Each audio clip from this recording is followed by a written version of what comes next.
What's going on, guys? Another video from up north. We are back in Auckland now, and I am about to head to Alex Berry's place. He's another YouTuber from up here. He started his channel about the same time as I did. He's got a pretty dope S15. Unfortunately, it's not running at the moment. He got it on the dyno like I think last week, and yeah, didn't go too well. But anyway, still gonna go and check out his car, and I think his girlfriend's car might be there as well. She also has an S15, so that's pretty sick. But we're about to embark on our journey through Auckland on Friday at about 5:30 p.m. So yeah, rush hour traffic is going to be an absolute nightmare. Well, I think we found the house. Pretty hard to miss. All right, so we made it here, Alex and Jess. G'day. So yeah, come and check out Alex's car and Jess's car here. Pretty sick. Couple goals right here, I reckon. Couple goals. So I suppose we'll talk a bit about your car first, I guess. Yeah, 2000 spec car, so it's an NZ new one. Probably had this for about maybe 2 years. Just been slowly building it, posting a lot on my YouTube. That's how I know Joel. Making as much content as possible, trying to show you guys some tricks that I've learned over the years. Just, you know, working as a mechanic and whatnot. But yeah, basically, spec car, still 6-speed. Was actually on the dyno last week on Friday and had a bit of a mishap and blew up. But you know, shit happens, so if you want to see me rebuilding it, you can go check out the those channel. videos, But sure. Yeah, of course it blew up though. It's an SR, that's why I should have got an RV. Oh, here we go. Can't do that, eh? Boat anchors in the front of my car and stuff. I'm not trying to weigh it down, I'm trying to make it go fast. Yeah, aero and stuff on it, looks pretty dope. Yeah, just all OEM basically. I'm one of those people, I like spending money on my looks as well as how it goes, so I don't mind splashing out here and there, but you know, I understand it's not for everyone, so I try to do things that compensate for both, you know, so yeah, I try to do the cheaper mods as well, and then I like splashing out a little bit, like people that, you know, like Tommy F here and stuff that everybody watches, you know, have that bit of OEM plus or that genuine kind of feel as well, just to cover my side of things, but I like appealing to everybody, so try to do things a little bit cheaper as well. But yeah, full aero. Car definitely looks pretty dope. So what wheels are you running?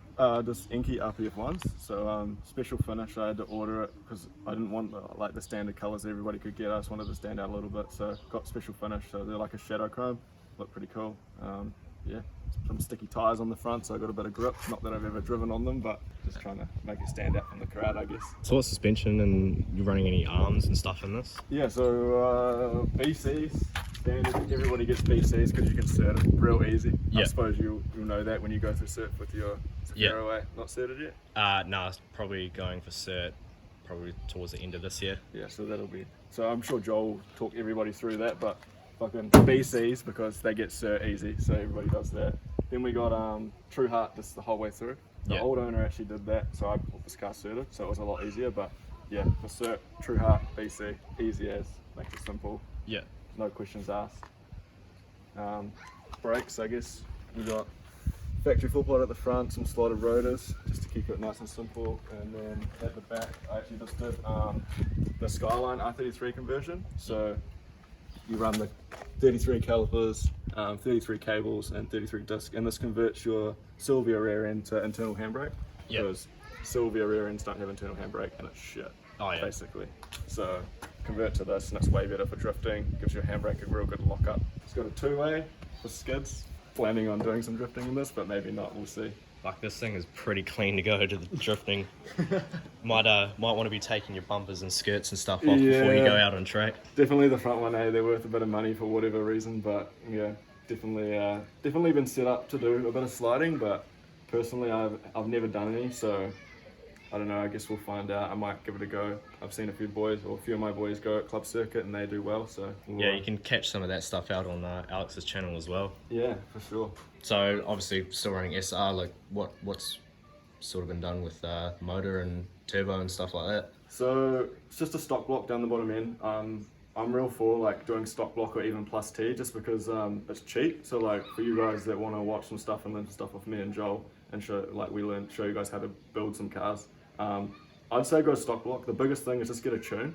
Like get a good tuner, get a good ECU, or like even an tune, just get someone really good to tune it and just rock it, man. Like you can push big power to these things. On the dyno, this was like 250 before it gave way, and I think that was more my fault than anything else. So, you know, just push them. But the best thing about a plus T is you can buy a long block or like a short block for $500. You buy a depth motor, it's $2 grand. Yeah, buying debts these days, it's not even worth it. It's not worth it, man. And you know, like a plus T, you can get good power out of them. I've seen some people push close to 300 kilowatt out of a plus T SR and stuff like that. So, you know, same with RBs. People go 300 kilo all day. So I wouldn't even stress about having a genuine debt anymore. I'd just make sure you do it correctly. Yeah. But head gasket, Maswork studs. For people that don't know, they're longer than factory ARP studs on an SR, so they bottom out and you don't get twisting problems in the block. Yeah. And then just pond cams and a TD06, so pretty basic setup, but does the job. Are you running aftermarket manifold or standard manifold on it? Yeah, I am actually. I'll pop the boot because I can show you it's all in here. Sorry, it's a bit of a mess. It's a bit of a storage shed at the moment, but I'm just running a Kulangawa, just a Chinese one. Like I said, I tried to do some stuff on a budget just to make it better for you guys. So I think this turbo is like $1,000. This manifold was like 400. So this whole hot side owes me $1,500, and it was, my tuner reckons maybe with valve springs, because I was getting a little bit of valve float, we'll go 280 kilowatt. And for $1,500, some injectors and some cams, and you may be looking at $3,000. You can get pretty good power out of your SR. You know, it's just a bolt-on shit that anybody can buy. So you obviously upgraded some injectors. Yep. So 850's, just side feed injectors. So you can buy them from Facebook for $300, $400. Get them flow tested, and then slap them in. You'll have a good time. Then just a Walbro pump, just all the basic stuff. Are you running a ECU on this? I am actually. Down here. This is more of a bully thing. A friend of mine, Ethan, high power, he did all the fabrication and stuff on this. He pretty much bullied me into running a Haltech plug and play. Just this joint down here.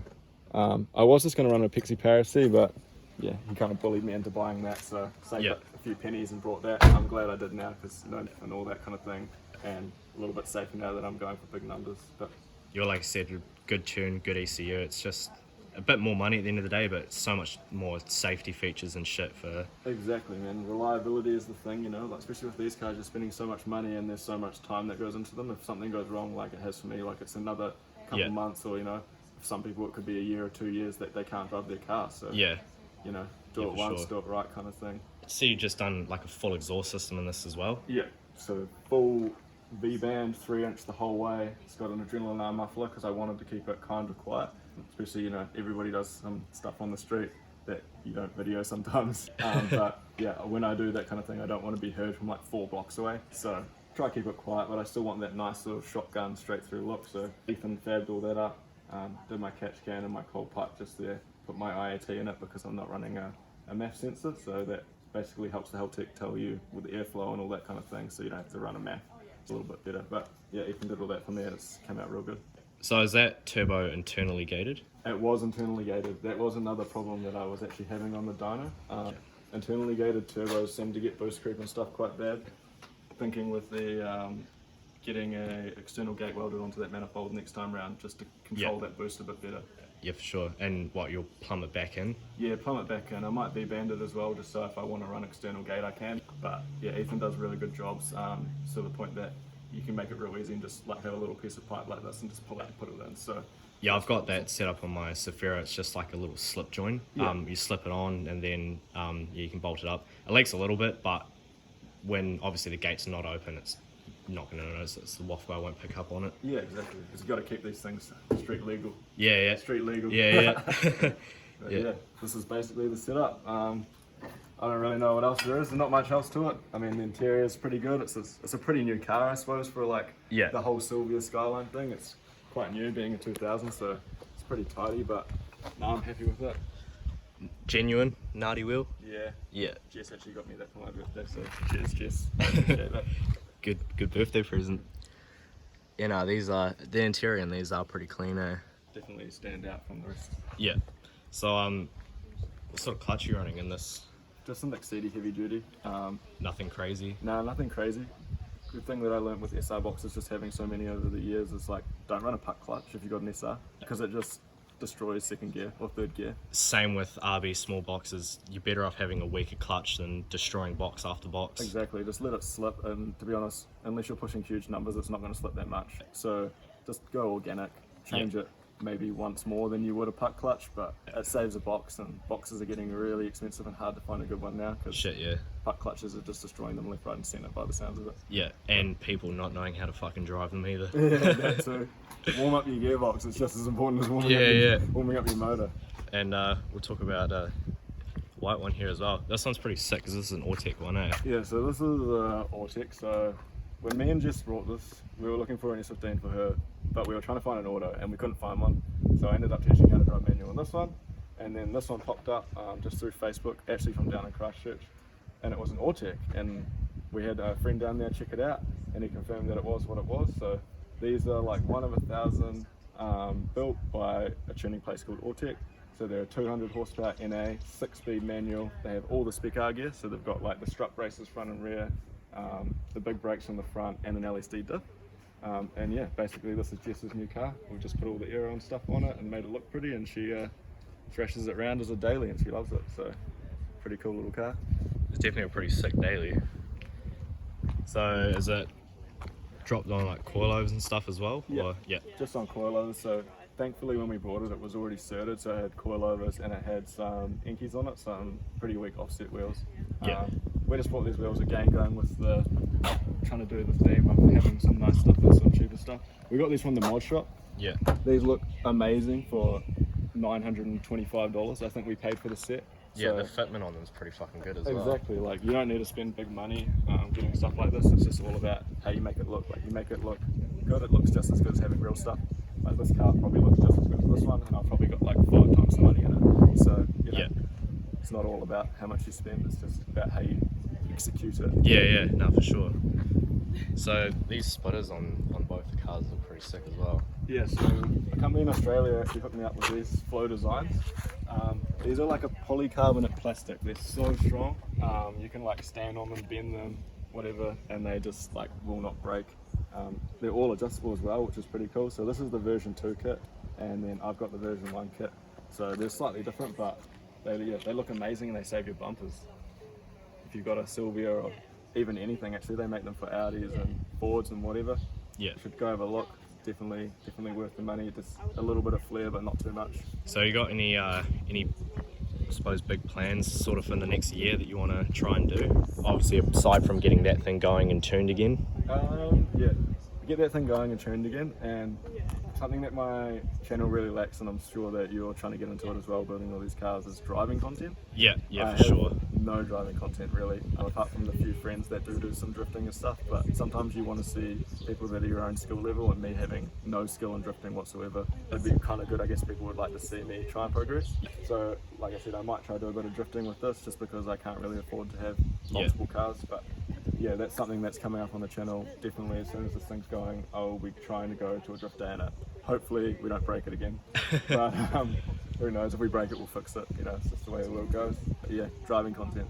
I'll chuck links to Alex's YouTube channel, Instagram and whatnot in the description below, so go check his channel out. He's a cool dude, car's fucking sick, so yeah, go drop him a sub and check out his videos. But yeah, anything else you want to say? Cheers for coming out, it's nice to meet you, man. Yeah man, same goes. Hopefully I'll be down in Christchurch next time, and I'll bring my camera to your house. Yeah. And we'll get some videos and we'll bring you up here. Sweet. Sounds Alright, good. mean. Alright, cheers for watching guys, and yeah, catch you in the next one.